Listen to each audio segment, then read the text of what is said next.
تو الی الخلق کافہ ہے، یعنی کسی خاص علاقے کے لیے نہیں ہے، کسی خاص دور کے لیے نہیں ہے۔ اسی طریقے سے نبوت آپ پر ختم کر دی گئی ہے، یعنی اب نبوت اپنی حقیقت کے لحاظ سے منقطع ہو گئی۔ اللہ تعالیٰ نے نبوت کا سلسلہ ہی بند کر دیا، نہ اب حقیقت نبوت کہیں پائی جا سکتی ہے، نہ اس کا دعویٰ کسی کی طرف سے سامنے آنا چاہیے۔ رسالت میں آپ صلی اللہ علیہ وسلم لفظ کے ہر مفہوم میں آخری نبی ہیں، تو یہ بات بھی گویا آپ پر ایمان کے لوازم کی حیثیت سے بیان ہو گئی ہے۔ اسی طرح اللہ کی کتابیں ہیں، اس میں ہم بحث کر رہے ہیں کہ اللہ کی کتاب قرآن مجید ہے، تو قرآن مجید کو اللہ کی کتابوں میں سے اب ایک کتاب نہیں ماننا، بلکہ اس پر ایمان کے بھی کچھ لوازم ہیں، یہ کہ اس کو آخری فیصلہ کن چیز مانا جائے، اس کو میزان اور فرقان مانا جائے، اس کے ہر حکم کے سامنے سر جھکا دیا جائے، اس کے سامنے کسی چیز کو پیش کرنے کی جسارت نہ کی جائے۔ وہ کوئی بات کر دے تو بس وہ حتمی ہے، وہ پہلی کتابوں کے لیے بھی مہیمن ہے، اور وہ اس وقت بھی اگر دین مذہب کے بارے میں کوئی بات کسی طرف سے آئے اس پر فیصلہ کن اتھارٹی کی حیثیت رکھتا ہے، اس پر حجت اسی کی قائم ہوگی۔ تو یہ قرآن پر ایمان کے لوازم میں سے ہے، یعنی جس طرح اللہ تعالیٰ کے ساتھ کسی کو شریک نہیں ٹھہرایا جا سکتا، اسی طرح قرآن مجید پر کسی چیز کو قاضی نہیں ٹھہرایا جا سکتا، یعنی وہ سب کے لیے قاضی ہے، وہی سب کو فیصلہ سنائے گا، وہی سب معاملات میں آخری بات کہے گا، اس کی بات کے خلاف کوئی بات نہیں ہو سکتی۔ ایسا ہی معاملہ آخرت کے بارے میں ہے، یعنی قیامت کو اس طرح ماننا کہ اس میں اللہ تعالیٰ کا حقیقی عدل ظہور پذیر ہوگا۔ یہ نہیں ہے کہ وہاں کوئی اللہ کے فیصلوں کو باطل کرنے کے لیے کھڑا ہو جائے۔ تو شفاعت باطل کے ہر پہلو کی قرآن نے تردید کر دی ہے اور بتا دیا ہے کہ اللہ کی بارگاہ میں وہاں فیصلے قانون قاعدے کے مطابق ہوں گے۔ اس میں یہ بات بھی واضح کر دی ہے کہ میرٹ پر کس طرح فیصلے ہوں گے، یہ بھی بتا دیا ہے کہ عفو و درگزر کے لیے اللہ نے کیا قاعدے ملحوظ رکھے ہیں۔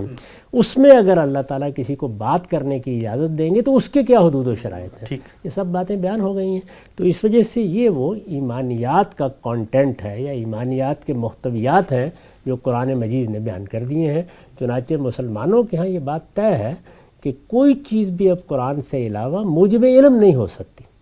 یعنی وہ چیز آپ کا عقیدہ بن جائے، وہ آپ کا ایمان بن جائے، یہ اب ممکن نہیں رہا ہے۔ عمل کی چیزیں آتی رہتی ہیں، ان پر غور کیا جا سکتا ہے، لیکن دین کیا ہے، دین کی حقیقت کیا ہے، دین کی بنیاد کیا ہے، اس کے ایمانیات کیا ہیں، کن چیزوں کو ماننا ضروری ہے، کن کے لیے ہم مکلف ہیں، ہماری نجات کے شرائط کیا ہیں، وہ سب قرآن مجید نے بیان کر دیا۔ اس کے بعد شریعت، یعنی اللہ تعالیٰ نے ہمیں جو شریعت دی ہے، اس شریعت کی بنیاد کس چیز پر ہے؟ اگر آپ غور کر کے دیکھیں تو اخلاقیات پر۔ اخلاقیات تمام تر انسانی فطرت میں ودیت ہے، قرآن مجید نے ان کی تاکید کر دی ہے، ان کے بارے میں بتا دیا ہے۔ وہاں تو کوئی چیز آ ہی نہیں سکتی باہر سے، اس لیے کہ حادثہ اخلاق کی خود فیصلہ کن ہے،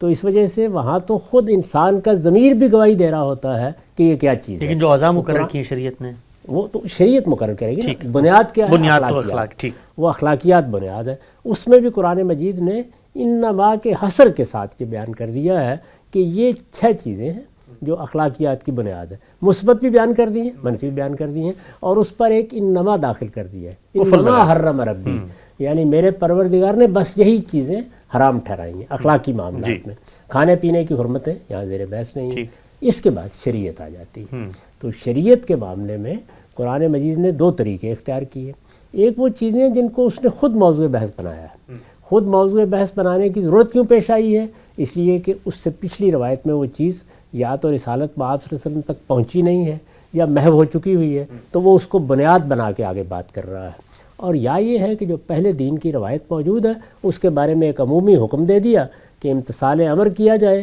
اتبعوا ملت ابراہیم حنیفہ۔ تو اس طریقے سے گویا اس نے پورے دین کا احاطہ کر لیا،